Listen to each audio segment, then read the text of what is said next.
బాగా క్యారీ చేశారు. Heart felt very nice. Social మీడియాలో 3 గంటల సినిమా కదా బోర్ అంటున్నారు. లేదు లేదు, చాలా బాగుంది. లాస్ట్ వరకు అసలు బోర్ కూడా కొట్టలేదు. Very nice.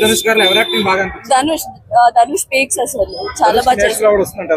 పక్క పక్క పక్క వస్తుంది ధనుష్ కి. రష్మిక కూడా చాలా బాగా యాక్ట్ చేసింది. లాస్ట్ లో ఫైట్ చాలా ఈ మూవీలో డైలాగ్ అది, బతుకు కోసమే బతుకు, బతుకు కోసమే బతుకు. Very nice. Dhanush acting peaks అసలు.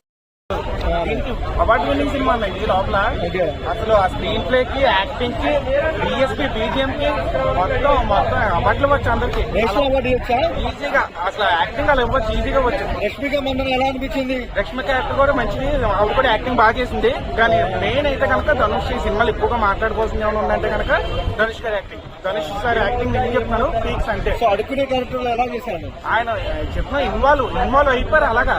ఆయన అసలు ఆయన నటిస్తున్నట్లేదు, మొత్తం ఇన్వాల్వ్ అయిపోయాడు అలాగా. ప్రాణం పెట్టేసాడు క్యారెక్టర్ చెప్పాలి. పక్కనే నిజంగా ఇక్కడే ఆడుకుంటున్నాడు అనిపించింది. క్యారెక్టర్ చూస్తున్నా ఆనెస్ట్లీ ఒక క్యారెక్టర్ చూసినప్పుడు ధనుష్ గారు రఘువరన్ బీటెక్ లో ఎలాగైతే చేశారో ఇప్పుడు అలాగే చేస్తున్నారు. ఆయనకి స్పెషల్ గా ఏమీ అవసరం లేదు చూపించడానికి. సో ఆనెస్ట్ ఒక మాట చెప్పాలంటే ధనుష్ గారు ఒక ఆస్కార్ ఇచ్చేది సార్. ఆనెస్ట్ ఆయన performance first 30 minutes and last 30 minutes and పోయిరామావా ఉండే సాంగ్ లో ఆయన ఇన్నోసెన్స్. డైరెక్టర్ గారు హీరో ధనుష్ గారు అయితే అసలు అంటే ఆయన గతంలో కూడా నేషనల్ అవార్డు వచ్చాయి. ఈ సినిమాలో కూడా నేషనల్ అవార్డు పర్ఫార్మెన్స్ చేశారు.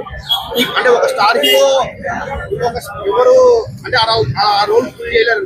ధనుష్ చాలా బాగా చేశారు. నాగ్ సార్ కూడా ప్రీ క్లైమాక్స్ సీన్ లో ఒకసారి చంపేస్తారు. నాగ్ సార్ కూడా చాలా బాగా. రష్మిక రోల్ కూడా డీసెంట్. And especially Devi